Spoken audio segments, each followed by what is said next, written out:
Hello friends, പത്രമാറ്റിന്റെ എല്ലാവരും കാണാൻ ആഗ്രഹിക്കുന്ന കാത്തിരിക്കുന്ന ആ ഒരു കിടിലൻ എപ്പിസോഡിന്റെ റിവ്യൂലേക്ക് എല്ലാവർക്കും സ്വാഗതം. അങ്ങനെ അനന്തപുരിയിൽ ചന്തുമോൾ എത്തുന്നതോടുകൂടി ആദർശിന്റെ മകളാണ് ചന്തുമോൾ എന്ന് വിശ്വസിക്കുന്ന ജാനകിയും ജലജയും ഒക്കെ ചന്തുമോൾ ഇനി ഈ വീട്ടിലുണ്ടായ സ്വത്തുക്കളൊക്കെ മൂർത്തി മുത്തശ്ശൻ അവൾക്കായിട്ട് എഴുതി കൊടുക്കുമെന്ന് ഭയപ്പെടുന്നുണ്ട്. അതുകൊണ്ട് തന്നെ എത്രയും പെട്ടെന്ന് ആ കുട്ടിയെ വീട്ടിൽ നിന്ന് പുറത്താക്കണമെന്ന് രണ്ടുപേരും തീരുമാനിച്ചുറപ്പിക്കുകയാണ്. ശേഷം മൂർത്തിയുടെ അടുത്ത് ചെന്നിട്ട് ഇനി ഒരു നിമിഷം പോലും ആ കൊച്ചിനെ ഇവിടെ നിർത്താൻ പറ്റില്ലെന്ന് അവരങ്ങോട്ട് വെട്ടി തുറന്ന് പറയാണ്. അവളെ വല്ല അനാഥാലയത്തിലും കൊണ്ടുപോയി ആക്കാനൊക്കെ ജാനകി പറഞ്ഞപ്പോ ഇത് കേട്ട് നിയന്ത്രണം വിടുന്ന മുത്തശ്ശനാണെങ്കിൽ ജാനകിയുടെ കാരണം നോക്കി ഒന്ന് കൊടുക്കുന്നുണ്ട്. എന്നിട്ട് അവരോട് പറയുന്നുണ്ട്, അനാഥാലയത്തിൽ കൊണ്ടാക്കാനല്ല ഞാൻ ചന്തുമോളെ ഇങ്ങോട്ട് കൊണ്ടുവന്നത്, അതിനായിരുന്നെങ്കിൽ എനിക്ക് പണ്ടേ ആവാമായിരുന്നു. പിന്നെ നിങ്ങളിപ്പോ അവളെ പുറത്താക്കണമെന്ന് പറയുന്നത് എന്തിന്റെ പേരിലാണെന്നും എനിക്ക് നന്നായിട്ടറിയാം. നിങ്ങളുടെ ഒരാഗ്രഹവും നടക്കാൻ പോകുന്നില്ല. മാത്രമല്ല തറവാട്ടിലെ സകല സ്വത്തുക്കളും ഞാൻ ആ കുട്ടിയുടെ പേരിൽ തന്നെ എഴുതി വെക്കാൻ പോവുകയാണെന്നും ഇനി ഇതും പറഞ്ഞ് രണ്ടെണ്ണത്തിനെയും എന്റെ കൺമുന്നിൽ കണ്ടുപോകരുതെന്നും നല്ല ദേഷ്യത്തിൽ തന്നെ രണ്ടുപേരുടെയും മുഖത്തടിച്ചതുപോലെ പറയുന്നുണ്ട്. എന്തായാലും ആ ഒരു സമയത്തിലാണ് വേണുവും രേവതിയും ചന്തുമോളെ കാണാനാണെന്നുള്ള വ്യാജാനം അവിടെ എത്തുന്നത്. ചന്തുമോളെയും നയനെയും മാനസികമായിട്ട് കുത്തി നോവിക്കുക തന്നെയാണ് രണ്ടുപേരുടെയും ലക്ഷ്യം. അതുകൊണ്ട് തന്നെ ചന്തുമോളെ കാണുമ്പോൾ വേണു പറയുന്നുണ്ട്, ദേ ഇവളുടെ മുഖം കണ്ടാൽ തന്നെ അറിയാം ആദർശിന്റെ കുട്ടിയാണെന്ന്. വരച്ചു വെച്ചതുപോലെയല്ലേ ഇരിക്കുന്നത്. അതേ വേണോട്ടെ, ആദർശിന്റെ അതേ മുഖച്ഛായ തന്നെയാ ഇവൾക്കും കിട്ടിയിരിക്കുന്നത്. അല്ല ഇനി ഇതിന്റെ തള്ള ആരാണാവോ? എടി നിന്റെ അമ്മ ജീവിച്ചിരിപ്പുണ്ടോ അതോ ചത്തുപോയോ? അവളിപ്പോ എവിടെയുണ്ട് എന്നൊക്കെ പറഞ്ഞ് ചന്തുമോളെ വേദനിപ്പിക്കുകയാണ് കേട്ടോ വേണുവും രേവതിയും കൂടിയിട്ട്. എന്നാൽ ഇത് കേട്ടുകൊണ്ടുവരുന്ന നയനാണെങ്കിൽ രേവതിയോടും വേണുവിനോടും ആയിട്ട് പറയുന്നുണ്ട്, നിങ്ങൾക്ക് കുട്ടിയോട് സംസാരിക്കുമ്പോൾ കുറച്ച് മാനേഴ്സ് എങ്കിലും കാണിച്ചുകൂടെ? ഒരു കൊച്ചു കുഞ്ഞാണ് അതെന്നുള്ളൊരു പരിഗണനയെങ്കിലും നിങ്ങൾക്ക് കാണിച്ചുകൂടെ? അവളുടെ അടുത്ത് ഇങ്ങനെയൊക്കെ പറയുന്നത് വളരെ കഷ്ടമാണ് കേട്ടോ. എന്നാൽ ഇത് കേൾക്കുന്ന രേവതിയും വേണുവും ഞങ്ങൾ ചന്തുമോളെ കാണാൻ തന്നെയാണ് വന്നതെന്ന് പറയുമ്പോൾ, ചന്തുമോളെ കാണാൻ വന്നതാണെങ്കിൽ കണ്ടിട്ട് പോകണം, അല്ലാതെ അതിന്റെ മനസ്സ് വേദനിപ്പിക്കാനല്ല ശ്രമിക്കേണ്ടത്. അങ്ങനെയും പറഞ്ഞ് ഞാൻ അവരോട് ദേഷ്യപ്പെടുന്നുണ്ട്. അതിനുശേഷം രേവതിയും വേണും കൂടെ ദേവയാനിയുടെ അടുത്തേക്ക് ചെല്ലുന്നു. എന്നിട്ട് ദേവയാനിയോട് പറയുന്നുണ്ട്, ദേവയാനി ചേച്ചി നിങ്ങളൊരു മുത്തശ്ശിയായെന്നൊക്കെ കേട്ടല്ലോ, കൊച്ചുമോളെ കണ്ടിട്ട് തന്നെയാ ഞങ്ങൾ ഇങ്ങോട്ട് വരുന്നത്. എന്തായാലും ദേവയാനി ചേച്ചിയുടെ ആഗ്രഹമൊക്കെ പൂർത്തിയായല്ലോ. ആദർശിന്റെ ഒരു കൊച്ചിനെ കാണണമെന്ന് ദേവയാനി ചേച്ചി വല്ലാതെ ആഗ്രഹിക്കുമായിരുന്നില്ലേ? അതല്ലായിരുന്നു ചേച്ചിയുടെ ഏറ്റവും വലിയ ആഗ്രഹവും. ദൈവം അത് വൈകാതെ തന്നെ സാധിച്ചു തന്നല്ലോ. രേവതിയുടെ ഈ കളിയാക്കൽ കേൾക്കുമ്പോഴത്തേക്കും ദേവയാനിക്ക് നല്ല ദേഷ്യം വരുന്നുണ്ട്. അതുകൊണ്ട് തന്നെ രേവതിയോട് പറയും, ദേ നിങ്ങളിനി ഒരു അക്ഷരം മിണ്ടിപ്പോരുത്. ഞാൻ മുത്തശ്ശിയായെന്ന് നിങ്ങൾ അങ്ങോട്ട് പറഞ്ഞാൽ മതിയോ? ആദർശിന്റെ കുട്ടിയാണ് ചന്തുമോളെന്ന് ഇതുവരെ തെളിഞ്ഞിട്ടില്ല. ഇനി തെളിഞ്ഞാലും ഞാൻ എന്റെ കൊച്ചുമോളായിട്ട് അവളെ ഒരിക്കലും അംഗീകരിക്കാനും പോകുന്നില്ല. അതുകൊണ്ട് ആ പേരും പറഞ്ഞ് എന്റെ മുമ്പിൽ എങ്ങാനും കുത്തി നോക്കാൻ വന്നാലുണ്ടല്ലോ, അനാമികയുടെ അമ്മയും അച്ഛനാണെന്നുള്ള കാര്യം ഞാനങ്ങോട്ട് മറക്കും എന്നും പറഞ്ഞ് ദേവയാനി അവരോട് പൊട്ടിത്തെറിക്കുകയാണ്. ശരിക്കും ദേവയാനി ആദ്യമായിട്ടാണ് അവരോട് ഇത്രയും പരുഷമായിട്ട് സംസാരിക്കുന്നത്. അതുകൊണ്ട് തന്നെ രേവതിയും വേണുവും ഒക്കെ ആകെ പേടിച്ചു പോകുന്നുണ്ട്. ശേഷം അവർ പതിവ് പോലെ അനാമികയുടെ റൂമിലോട്ട് ചെല്ലുന്നു. രണ്ടും കൂടെ അനാമികയോട് പറയുന്നുണ്ട്, മോളെ എന്നാലും നയനയ്ക്ക് ഇങ്ങനെ ഒരു പണി കിട്ടിയത് നമുക്ക് സന്തോഷിക്കാനുള്ള വക തന്നെയാ. പക്ഷെ ഇതിലൊരു കുഴപ്പവും ഒളിഞ്ഞിരിപ്പുണ്ട് കേട്ടോ. ആ മൂർത്തിയാണ് ആ കൊച്ചിനെയും കൊണ്ട് ഇങ്ങോട്ട് എഴുന്നള്ളിച്ചതെന്നല്ലേ നീ പറഞ്ഞത്? ഇനി അവസാനം അവളോടുള്ള ഇഷ്ടക്കൂടുതൽ കൊണ്ട് അയാൾ ആ കൊച്ചിന്റെ പേരിൽ സ്വത്തെല്ലാം എഴുതി വെക്കില്ലെന്ന് ആര് കണ്ടു? അങ്ങനെ വന്ന നിന്റെ ഗതി എന്താകും മോളെ? ഏതായാലും നീ ഇപ്പൊ തന്നെ ഒരു കാര്യം ചെയ്യും, അനിയുടെ അമ്മയെ സോപ്പിട്ടിട്ട് അവരെ ഉപയോഗിച്ച എല്ലാ സ്വത്തുക്കളും അടിച്ചു മാറ്റാൻ ശ്രമിച്ചു നോക്ക്. ജാനകിയെ കുറിച്ച് പറഞ്ഞ് നാവെടുത്തില്ല.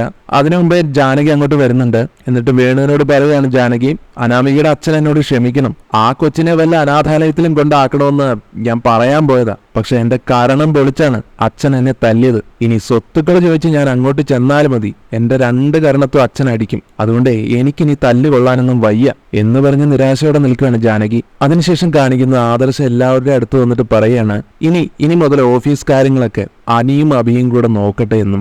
എന്റെ മാനസിക നില ആകെ തെറ്റിയ അവസ്ഥയില്ല. അതുകൊണ്ട് തന്നെ എനിക്ക് കുറച്ചു നാളത്തേക്ക് റെസ്റ്റ് ആവശ്യമാണ്. ആരുടെയോ കൊച്ചിന്റെ അച്ഛന്റെ സ്ഥാനമല്ലേ നിങ്ങൾ എല്ലാവരും കൂടെ എനിക്ക് ചാർത്തി തന്നത്. എന്റെ അമ്മ പോലും എന്നെ ഇതുവരെ മനസ്സിലാക്കിയിട്ടില്ല. സത്യമിനി എന്ന് തെളിയുന്നോ അന്നേ ഞാൻ ഇനി ഇങ്ങോട്ടേക്ക് വരികയുള്ളൂ. അതുവരെ ഞാൻ ബാംഗ്ലൂരിൽ പോയി താമസിക്കാൻ തീരുമാനിച്ചു. എന്നാൽ ഇത് കേൾക്കുന്ന മുത്തശ്ശൻ ആദർശനോട് പറയും, മോനെ നിന്നെ ഞങ്ങൾക്ക് വിശ്വാസം തന്നെയാടാ, പിന്നെ നീ എന്തിനാ ഒളിച്ചോടുന്നേ? മാത്രമല്ല നീ കമ്പനി നടത്തുന്നത് പോലെ ആരെക്കൊണ്ടും സാധിക്കില്ല. മറ്റുള്ളവരുടെ കയ്യിൽ ഏൽപ്പിച്ച എനിക്കൊരു സമാധാനമൊട്ടും ഉണ്ടാവുകയില്ല. എന്നാൽ ആദർശ് വാശിയിൽ തന്നെയാണ്, തന്റെ നിലപാടിൽ തന്നെ ഉറച്ചു നിൽക്കുന്നു. മുത്തശ്ശനോട് വീണ്ടും പറയും, ഇല്ല മുത്തശ്ശ, ഇനി എനിക്ക് ഇവിടുത്തെ കുറ്റപ്പെടുത്തലുകൾ സഹിച്ച് അതും കേട്ട് നിൽക്കാൻ പറ്റില്ല. എന്റെ അമ്മയ്ക്കിപ്പോ എന്നെ കാണുന്നത് പോലും വെറുപ്പ. ആകെയുള്ള ആശ്വാസം നയനയാണ്. പക്ഷെ അവളാണെങ്കിൽ ചന്തുമോളെ വിട്ട് എന്റെ കൂടെ എങ്ങോട്ടും വരില്ല. പിന്നെ കമ്പനി നടത്തിക്കൊണ്ടു പോകാൻ മാത്രമായിട്ട് ഞാൻ എന്തിനാ ഇവിടെ നിൽക്കുന്നത്? അതിന് നിങ്ങളൊക്കെ ഇല്ലേ? എന്റെ നിരപരാധിത്വം എല്ലാവരും എന്ന് തിരിച്ചറിയുന്നു അന്ന് ഞാൻ ഇവിടേക്ക് വരും. മുത്തശ്ശനോട് തന്നെ പോകാൻ അനുവദിക്കണമെന്ന് തന്നെ ആദർശ് അപേക്ഷിക്കുന്നുണ്ട്. നയനയാണെങ്കിലും ആദർശിനെ ആദർശിന്റെ ഇഷ്ടത്തിന് വിടുന്നുണ്ട്.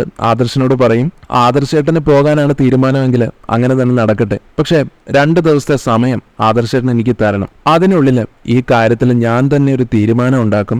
അതിനുശേഷം ആദർശേട്ടൻ എങ്ങോട്ട് വേണമെങ്കിലും പോകാം. അതുവരെ ആദർശേട്ടന് കാത്തിരിക്കാൻ സാധിക്കില്ല എന്ന് മനസ്സിൽ എന്തോ ഒരു കാര്യം ഉറപ്പിച്ച് നയന ചോദിക്കുമ്പോൾ ആദർശാണെങ്കിലും അതിന് സമ്മതം മൂളുന്നുണ്ട്. പിന്നീട് ഈ നയനയാണെങ്കിൽ അനഘയെ നോക്കുന്ന ഹോം നേഴ്സ് ഉണ്ടല്ലോ, അവരെ കോൾ ചെയ്യുന്നുണ്ട്. അനഘയ്ക്ക് എന്തെങ്കിലും മാറ്റം ഉണ്ടായിട്ടുണ്ടോ ചേച്ചി? അതോ പഴയ അവസ്ഥയിൽ തന്നെയാണോ അവൾ കിടക്കുന്നത്?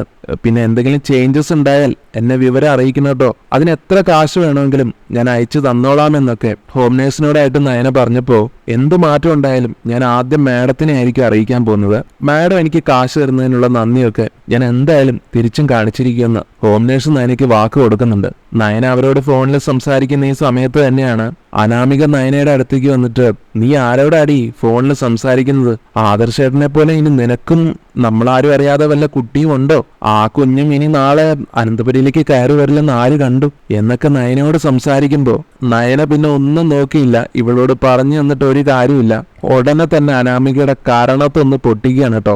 അതോടൊപ്പം പറയുന്നുണ്ട്, അതെ, നിന്റെ സ്വഭാവം അല്ല എനിക്ക്. നിനക്ക് ഒരുപാട് കാമുകന്മാര് കാണും. നിന്നെ പോലെയാണ് എല്ലാവരും എന്ന് ചിന്തിക്കുന്നതാണ് നിന്റെ മിസ്റ്റേക്ക്. പിന്നെ നീ ആദ്യം നിന്റെ കാമുകന്മാരെയൊക്കെ ഒഴിവാക്കി അനിയുടെ നല്ലൊരു ഭാര്യ ആവാൻ പഠിക്ക്. എന്നിട്ട് എന്നോട് സംസാരിക്കാൻ വാ.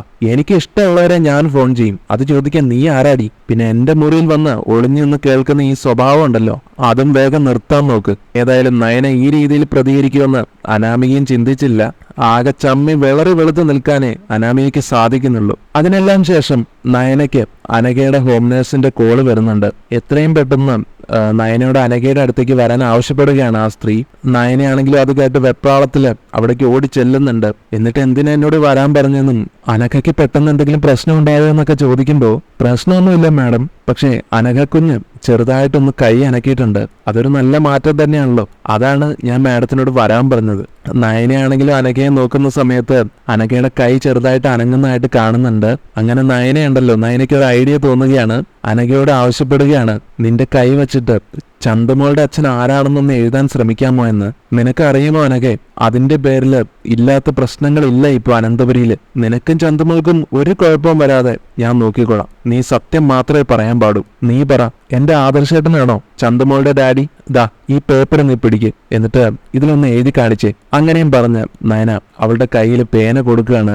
അനഘയാണെങ്കിലും കാര്യങ്ങളെല്ലാം ഇത്രത്തോളം ഗൗരവമായെന്ന് മനസ്സിലാക്കുമ്പോൾ തന്നെ കൊണ്ട് പറ്റുന്ന രീതിയിൽ ഈ പ്രശ്നത്തിന് ഒരു അറുതി വരുത്തണമെന്ന് തീരുമാനിക്കുകയാണ്. അതുകൊണ്ട് തന്നെ നയന പറഞ്ഞ പോലെ പേപ്പറിൽ അഭിയുടെ പേര് എഴുതാൻ ശ്രമിക്കുകയാണ് അനഘ. അങ്ങനെ അഭിയുടെ പേര് ഒരു വിധത്തിൽ എഴുതി വെക്കുന്നുണ്ട് അനഘ. നയനയ്ക്കാണെങ്കിലും മനസ്സിലാവുകയാണ് ആദർശേട്ടനല്ല അഭിയാണ് ചന്തുമോളുടെ അച്ഛനെന്നുള്ള കാര്യം. നയനയ്ക്ക് ഏകദേശമൊക്കെ അഭിയെ സംശയം ഉണ്ടായിരുന്നു ഇക്കാര്യത്തില്. അതുകൊണ്ട് തന്നെ അഭിയാണ് ചന്തുമോളുടെ അച്ഛനെന്ന് അറിയുമ്പോഴും അത്ര വലിയ ഞെട്ടലൊന്നുമില്ല, മറിച്ച് സന്തോഷമാണ് തോന്നുന്നത്. കാരണം ആദർശേട്ടൻ നിരപരാധിയാണെന്ന് ഇനി തെളിയാൻ പോവുകയാണല്ലോ. ശേഷം അനഘയോട് നന്ദിയൊക്കെ പറയുന്നുണ്ട് കേട്ടോ. ഇത്രയും മതി അനഘെ, ഈ ഉപകാരം ഞാൻ ഒരിക്കലും മറക്കില്ല. അതും പറഞ്ഞ നയന വേഗം ആ പേപ്പറുമായിട്ട് അനന്തപുരിയിലേക്ക് ചെല്ലുകയാണ്. ദേവയാനിയോട് തന്നെ ആദ്യം നയന ഇക്കാര്യം പറയുകയാണ് സന്തോഷത്തോടെ. എന്റെ അമ്മേ, ആദർശേട്ടൻ ഒരു തെറ്റും ചെയ്തിട്ടില്ല എന്ന് ഞാൻ 1000 വട്ടം അമ്മയോട് പറഞ്ഞതല്ലേ. അതിന്റെ പേരിൽ ആദർശേട്ടനെ എന്തൊക്കെ അമ്മ പറഞ്ഞു. ആദർശേട്ടനെ അടിക്കുക വരെ ചെയ്തു. അതുകൊണ്ടേ ഈ സത്യം ആദ്യം അറിയേണ്ടത് ആദർശേട്ടന്റെ അമ്മ തന്നെയാണ്. ദേ ഇത് നോക്ക്, അനഘയുടെ കൈയക്ഷരത്തിൽ അവൾ എന്താ എഴുതിയിരിക്കുന്നതെന്ന്. എല്ലാവരും വിശ്വസിച്ചതുപോലെ ചന്തുമോളുടെ അച്ഛൻ ആദർശേട്ടനല്ല, അഭിയാണ്. അതും പറഞ്ഞ അനഘ എഴുതിയ ആ കടലാസ് ദേവയാനിക്ക് കാണിച്ചു കൊടുക്കുന്നുണ്ട് നയന. ദേവയാനിക്കാണെങ്കിലും ഇതറിയുമ്പോൾ ഒത്തിരി സന്തോഷമാവുന്നുണ്ട്. എന്നാൽ സന്തോഷത്തിനപ്പുറം ദേവയാനിയുടെ മനസ്സിൽ ഇപ്പോൾ കുറ്റബോധമാണ് വേട്ടയാടുന്നത്. ആദർശിനെ അത്രമാത്രം ഒരമ്മയായിട്ട് കൂടെ താൻ കുറ്റപ്പെടുത്തി ഇതിന്റെ പേരും പറഞ്ഞിട്ട് ഞാനിനി എങ്ങനെ അവന്റെ മുഖത്ത് നോക്കും? ഞാൻ അത്രയ്ക്ക് എന്റെ മോനെ തള്ളിക്കളഞ്ഞില്ലേ മോളെ. കൊടും ക്രൂരത തന്നെയാ ഞാൻ അവനോട് ചെയ്തത്. ഞാൻ മാപ്പ് പറഞ്ഞാലും അവൻ എന്നോട് ക്ഷമിക്കുമെന്ന് തോന്നുന്നില്ല. ഇങ്ങനെയെല്ലാം സ്വയം പറഞ്ഞ് ദേവയാനി പൊട്ടിക്കരയുകയാണ്. എന്നാൽ നയന ദേവയാനിയെ ആശ്വസിപ്പിച്ചുകൊണ്ട് പറയും, ഇല്ല അമ്മേ, ആദർശേട്ടന്റെ മനസ്സ് അമ്മയ്ക്ക് അറിയാവുന്നതല്ലേ. അമ്മയോടുള്ള സ്നേഹം മാത്രമാണ് ആദർശേട്ടന്റെ മനസ്സിൽ നിറച്ചും. പിന്നെ ഇതിനെല്ലാം കാരണക്കാരനായ ആബി, അവനാണ് ഇതിന്റെ പിന്നിലെന്ന് എന്റെ ചേച്ചി എങ്ങനെ അറിഞ്ഞു കഴിഞ്ഞാൽ പിന്നെ ചേച്ചി ആകെ തകർന്നു പോകും. എനിക്ക് അത് ഓർത്തിട്ടാണ് വിഷമം. കുറച്ച് നാളുകളെ ആയിട്ടുള്ളൂ എന്റെ ചേച്ചി സന്തോഷിക്കാൻ തുടങ്ങിയിട്ട്. അതോടനെ ഇല്ലാതായി പോവല്ലോ അമ്മയെന്നും പറഞ്ഞ് നയനയും കരയുകയാണ്. ഇത് കേൾക്കുന്ന ദേവയാനി, എന്തായാലും ഞാൻ അബിയെ ഒന്ന് പോയിട്ട് കണ്ടിട്ട് വരാമെന്നും പറഞ്ഞ് അബിയെ കടിച്ചു കീറാനുള്ള ദേഷ്യത്തില് ദേവയാനി അബിയെ അന്വേഷിച്ച് വീട് മുഴുവൻ പരതുമ്പോ ജലജ ഇത് കാണുന്നുണ്ട് കേട്ടോ. ജലജയ്ക്ക് മനസ്സിലാവുന്നുണ്ട് അബിയെയാണ് ദേവയാനി അന്വേഷിക്കുന്നതെന്ന്. ജലജ വന്നിട്ട് ചോദിക്കും, ഏട്ടത്തെ എന്തിനാ എന്റെ മോനെ അന്വേഷിക്കുന്നത്? ആ നയന വന്ന് വല്ല ഇല്ലാ കഥയും പറഞ്ഞിട്ടുണ്ടെങ്കിലേ അതിന്റെ പേരിൽ എന്റെ അബിയെ ക്രൂശിക്കരുത്. അല്ലെങ്കിൽ എന്റെ മോൻ എന്തെങ്കിലും ഒരു ചെറിയ തെറ്റ് ചെയ്താൽ അത് പൊടിപ്പും തൊങ്ങലും വെച്ച് വലുതാക്കലാണല്ലോ നിങ്ങളുടെയൊക്കെ പരിപാടി. സ്വന്തം മകന്റെ തെറ്റൊട്ട് കാണുകയില്ല. അതുകൊണ്ട് ഏട്ടത്തി ആദർശിനെയും അവന്റെ കൊച്ചിനെയും ഈ വീട്ടിൽ നിന്ന് ഇറക്കി വിടാൻ നോക്ക്. ജലജയുടെ ഈ വർത്തമാനം എല്ലാം കേട്ട് ദേവയാനിക്ക് പിടിച്ചു നിൽക്കാൻ പറ്റുന്നില്ല. കൊടുക്കുന്നുണ്ട് ആഞ്ഞൊരടി ജലജയുടെ മുഖത്തിനിട്ട്. ജലജയാണെങ്കിലും ആകെ ഷോക്കായി പോകുന്നു. ഏട്ടത്തി എന്തിനാ എന്നെ ഇപ്പൊ അടിച്ചത്? അല്ല, ഏട്ടത്തിക്ക് എന്താ വട്ട് പിടിച്ചോ എന്നൊക്കെ ജലജ ചോദിക്കുന്നത് കേട്ടിട്ട്, അതേടി, നിന്റെ മോൻ കാരണം ഈ വീട്ടിലുള്ള എല്ലാവരും വട്ട് പിടിച്ച് നടക്കുമായിരുന്നു. അതൊക്കെ കണ്ട് അവൻ സന്തോഷിച്ചിരിക്കുകയല്ലായിരുന്നോ? പിന്നെ നിനക്ക് ഞാനിപ്പോ തന്ന ഈ അടി എന്തിനാണെന്നറിയോ?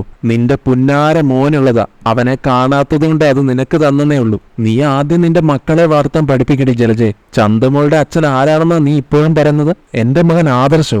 എന്നാ നീ കേട്ടോ, എന്റെ മോനല്ല, അതെ നിന്റെ മകൻ അഭിയുടെ കുട്ടിയാടി. അതിനുള്ള തെളിവുകളൊക്കെ എന്റെ കയ്യിലുണ്ട്. നീ ഇപ്പൊ ഒന്നല്ല 2 കുഞ്ഞുങ്ങളുടെ മുത്തശ്ശിയെ. എന്തായാലും ഞാൻ ഈ വിവരം ഈ തറവാട്ടിലുള്ള എല്ലാവരെയും അറിയിക്കാൻ പോവാന്നും പറഞ്ഞ് ദേവയാനി അവിടെ നിന്ന് പോകുന്നുണ്ട്. ഇതൊക്കെ കേട്ട് സത്യങ്ങളെല്ലാം അറിഞ്ഞ് ആകെ ഞെട്ടിത്തെറിച്ചു നിൽക്കുകയാണ് ജലജയും. പിന്നീട് നയന ആ കത്തുമായിട്ട് ആദർശിന്റെ അടുത്തേക്ക് ചെല്ലുന്നുണ്ട്. ആദർശിനെ കാണിക്കുന്നുണ്ട്. ഇനി എന്റെ ആദർശേട്ടന് എങ്ങോട്ടും ഒളിച്ചോടി പോകേണ്ട കാര്യമില്ലെന്നും എന്റെ ഭർത്താവിന് ഇനി എല്ലാവരുടെയും മുമ്പിൽ തല ഉയർത്തിപ്പിടിച്ച് തന്നെ നടക്കാമെന്നും നയന സന്തോഷത്തോടെ പറയുന്നുണ്ട്. അഭിയാണ് ഇതിന് പിന്നിലെന്ന് ആദർശ് അറിഞ്ഞപ്പോ ആദർശ് പറയുന്നുണ്ട്, ഇനി അവനെ ഒരിക്കലും വെറുതെ വിടാൻ പാടില്ലെന്നും. അവൻ കാരണം ഇത്രയും നാളും തീ നിന്ന് നടന്നത് ഞാനല്ലേ. നീ ഇല്ലായിരുന്നെങ്കിൽ ഈ സത്യം ഇന്നും കണ്ടുപിടിക്കാൻ പറ്റില്ലായിരുന്നു. അങ്ങനെ വൈകാതെ അഭിയുടെ ഈ കൊടുംചതി മുഴുവനും മുത്തശ്ശന്റെ മുത്തശ്ശിയുടെ ഒക്കെ അടുത്ത് ചെന്നിട്ട് തെളിവ് സഹിതം തന്നെ ആദർശ് കാണിച്ചു കൊടുക്കുന്നുണ്ട്. അഭിയാണെങ്കിലും പണി പാളിയെന്ന് മനസ്സിലാക്കുമ്പോ ഇവരീ പറയുന്നതെല്ലാം കള്ളമാണെന്നും ഇവര് തന്നെ എന്നെ തകർക്കാൻ വേണ്ടി ക്രിയേറ്റ് ചെയ്തെടുത്താണ് ഇതെല്ലാം എന്നും അഭി വിളിച്ചു പറയുന്നുണ്ട്. പക്ഷേ മുത്തശ്ശൻ ചാടി എഴുന്നേറ്റ് അഭയുടെ മുഖത്തൊന്ന് പൊട്ടിക്കുന്നുണ്ട്. എന്നിട്ട് പറയുന്നുണ്ട്, എടാ, നീ ഇനി എന്നെ മുത്തശ്ശാന്ന് പോലും വിളിച്ചു പോരുത്. കുടുംബത്തിന് തിരുത്താൻ പറ്റാത്ത അപമാനമാണ് നീ ഉണ്ടാക്കി വെച്ചിരിക്കുന്നത്. അതുകൂടാതെ ആ കുറ്റം മുഴുവനും എന്റെ ആദർശമോന്റെ തലയിൽ നീ കെട്ടിവെച്ചില്ലടാ. ഇനി നിനക്ക് ഒരിക്കലും മാപ്പ് തരില്ല. അതും പറഞ്ഞ് മുത്തശ്ശൻ അഭിയെ പൊതിന് തല്ലുന്നുണ്ട്. ഇതിനിടയിൽ ദേവയാനി, അച്ഛനല്ല അവനെ തല്ലേണ്ടതെന്നും ഞാനും ആദർശം തമ്മിൽ പ്രശ്നങ്ങൾ ഉണ്ടാവാൻ തന്നെ കാരണം ഇവൻ ഒറ്റ ഒരുത്തനാ. ഇവൻ ഉണ്ടാക്കി വെച്ച നാണക്കേട് സഹിക്കേണ്ട കാര്യമൊന്നും എനിക്കും എന്റെ മോനും ഇല്ല എന്നും പറഞ്ഞ് ദേവയാനിയും അഭിയെ പൊതിരെ തല്ലുന്നുണ്ട്. അങ്ങനെ എല്ലാത്തിനും ഒടുവിൽ അഭിയെ എല്ലാവരും ചേർന്ന് അവിടുന്ന് അടിച്ചിറക്കുന്നുണ്ട്. നവ്യയാണെങ്കിലും ഈ സംഭവത്തിന് ശേഷം അഭിയെ പൂർണ്ണമായിട്ടും വെറുത്തു പോകുന്നു. അങ്ങനെ എല്ലാത്തിനും ഒടുവിൽ ദേവയാനി ആദർശിന് മുമ്പിൽ പൊട്ടിക്കരയുകയാണ്, എനിക്ക് നീ മാപ്പ് തരണമെന്നും പറഞ്ഞിട്ട്. എന്നാൽ ആദർശ് പറയും, എനിക്ക് അമ്മയോട് ദേഷ്യമൊന്നുമില്ല, അമ്മ ഇപ്പോഴെങ്കിലും സത്യങ്ങളെല്ലാം മനസ്സിലാക്കിയല്ലോ, എനിക്കത് മതി. അതും പറഞ്ഞ് ദേവയാനിയെ ചേർത്ത് പിടിക്കുകയാണ് കേട്ടോ ആദർശ്. അമ്മയും മകനും വീണ്ടും ഒന്നായത് കാണുമ്പോൾ നയനയുടെ കണ്ണുകളും സന്തോഷത്താൽ നിറഞ്ഞു പോകുന്നു.